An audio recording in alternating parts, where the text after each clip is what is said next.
Hey guys, okay, I'm gonna go ahead and demonstrate the tutorial that we found online. That's just another technique to try to produce a realistic looking embroidery effect. So start with your artwork vectorized, and there's an effect in Illustrator that can kind of make it look like that embroidery zigzag satin stitch. So that's what we're gonna use. So just go ahead and select your art. Oops, I'm gonna switch to the black arrow. Okay, it is selected and it's under effect.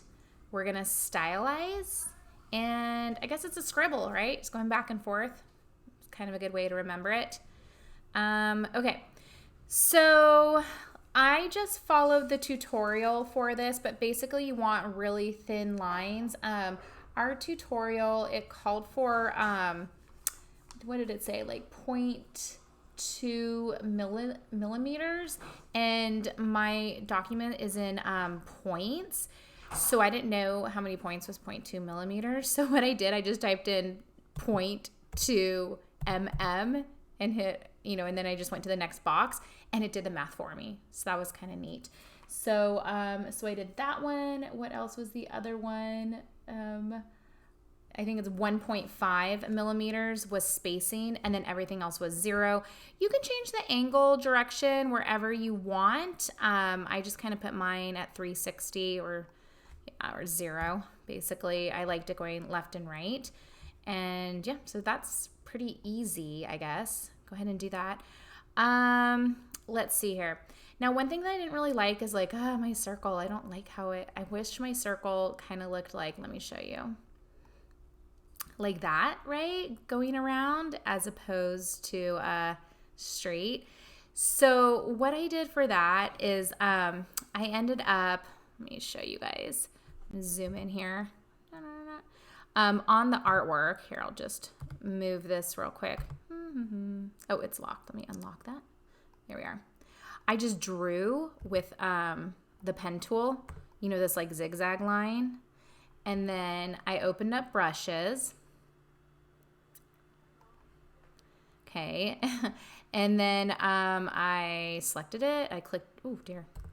I switched to the black arrow. I clicked, drag, and dropped it into brushes. I want this to repeat, so I chose pattern brush, and I said, okay. The corners are funny, so just from this drop-down menu, I liked that corner better, and then I even did it for the interior one. They just left it blank, but they just had this auto one that I think is good. I don't even know if I really need it for what I was doing, but I'm like, well, might as well.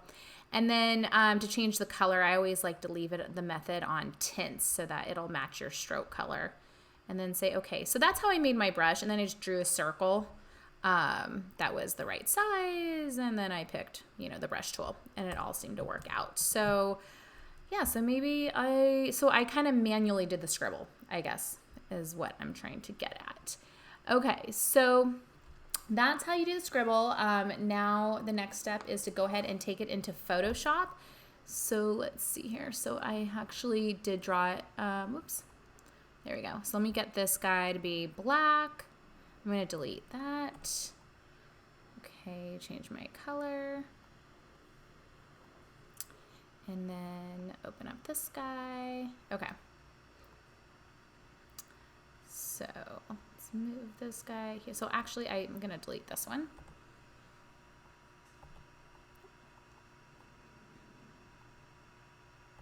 There it goes. And you. Okay. I'm going to put this one around it.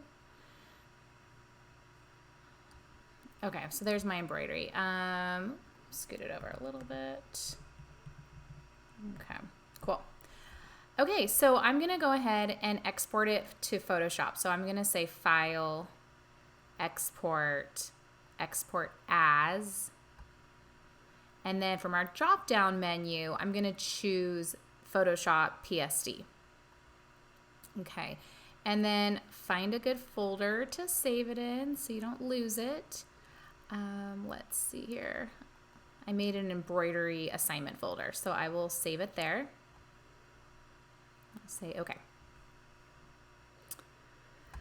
Okay, so our next step is to go to Photoshop, and actually we'll just open up our Photoshop file we just saved, double click that guy.